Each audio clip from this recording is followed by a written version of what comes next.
The UK housing market is in big trouble, and data released today suggests that things are getting absolutely decimated with the housing market. And the reason I wanted to make this video is that the data that's been released today will get very little coverage in the mainstream media, and your average Joe, your average buyer, or your average seller won't really have any idea about what is actually going on behind the scenes. They may be aware of some of the house price indices news that you see throughout the year from people like Nationwide, Halifax, Rightmove, Zoopla, etc. And they try and form their opinion on the market that way. But often those indices aren't reliable. Some are just asking prices, some are lagged by many, many months, etc. So when we get kind of recent up-to-date data like this, which you have to interpret, I think you can take a lot from it. And those people that are trying to make buying and selling decisions at the moment may find it more beneficial understanding this data and then making their own judgments as to where they think house prices are going, rather than just relying on potentially lagged or biased indices that are being released and covered by the mainstream media. So the data in this video, this is to do with mortgage approvals, and this is super important. I know there's a lot of talk at the moment about cash buyers being in the market, but cash buyers only make up about 1/3 of all transactions. So still 60 to 70% of transactions rely on a mortgage. And we have a housing market that has been built on debt, on very, very cheap debt. So mortgages are an absolutely massive part of the housing market and house prices. So let's go through this data. Let me try and explain why there is a hidden crash behind the figures that we're already seeing. So we already know that house prices are down at least 5%, probably a lot more. But really, the house prices we see, that's just the final part of the formula. There are many, many moving parts that make up the housing market, and mortgage approvals are one of them. And that's why I'm saying this is kind of a hidden house price crash, as this data suggests that house prices are only heading in one direction for the foreseeable future. So let me blow this up a little bit bigger for you guys to see. And here we go. Net mortgage approvals for house purchases fell to 43,300 in September, the lowest level since January 2023. So that doesn't actually sound that low, does it? It's the lowest one since January. That's 10 months ago.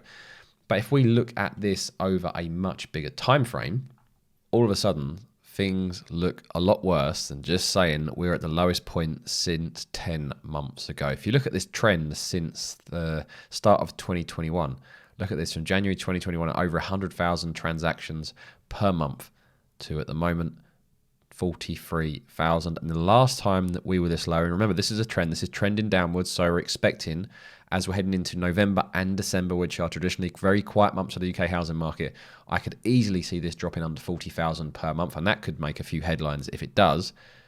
The last time we were this low was back in 2008 and 2009, and we all remember how that played out. So this for me is a very, very strong indicator that all is not well in the UK housing market, and potentially what is to come is a lot worse than what we've already experienced over the past 12 months. So that's the first piece of information. Mortgage levels are super low at the moment. Now, also, net approvals for remortgaging fell to just over 20,000 in September. This is the lowest level since January 1999. That's 24 years. It's the lowest level for remortgaging. Now, you could interpret this in two different ways. One, that people are holding off remortgaging as they think that rates are going to come down. But I think what is happening is these figures only include people that are remortgaging to a new lender. They don't include people that are remortgaging with their current lender.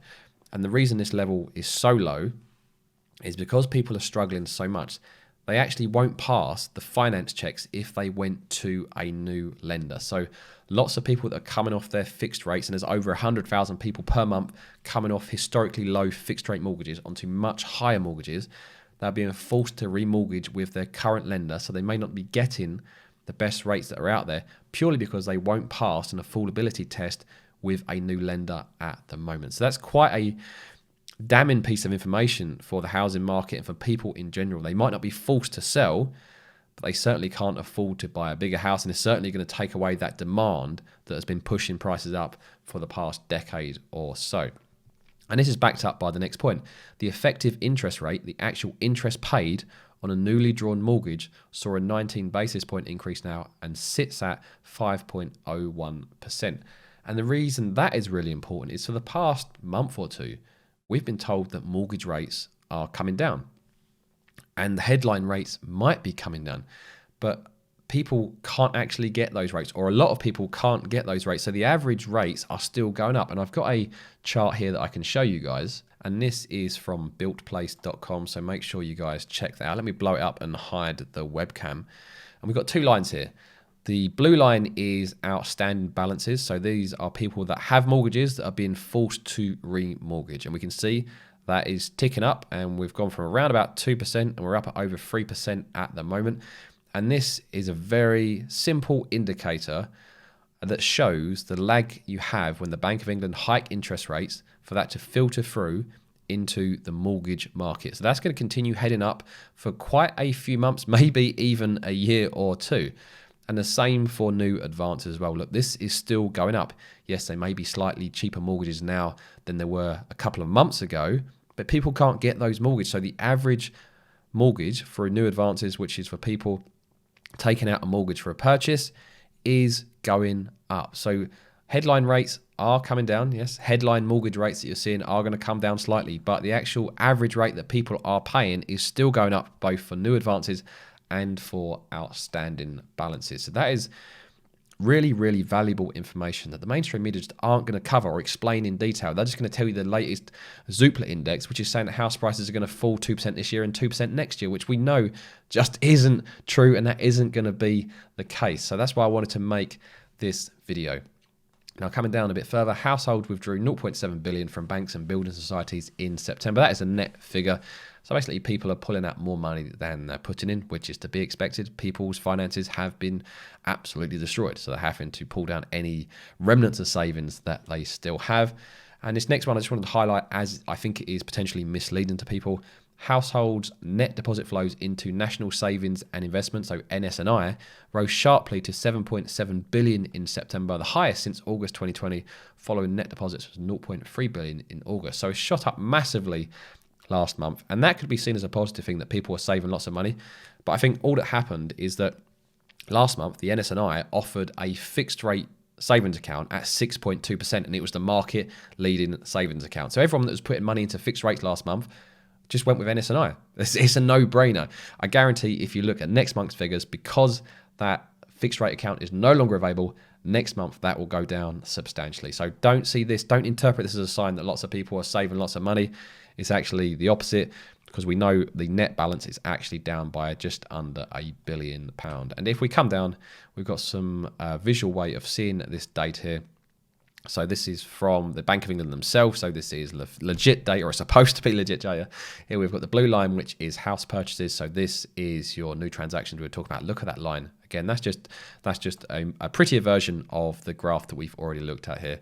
So we can see that falling. We've then got orange, the remortgaging is also falling sharply.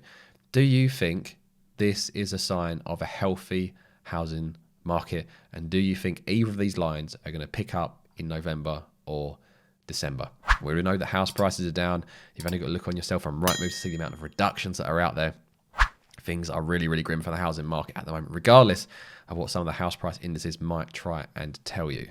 So overall, the housing market outlook is very, very grim, and this latest data just confirms that the actual crash that we've seen reported so far in the headline figures is just a very small indicator of what is to come. And if mortgage levels are this low now, how bad are they going to get over the next couple of months, and as we head into 2024, when the indices should catch up a bit and start reporting some of the bigger falls that we're seeing happening at the moment, but are yet to be reported in the official figures.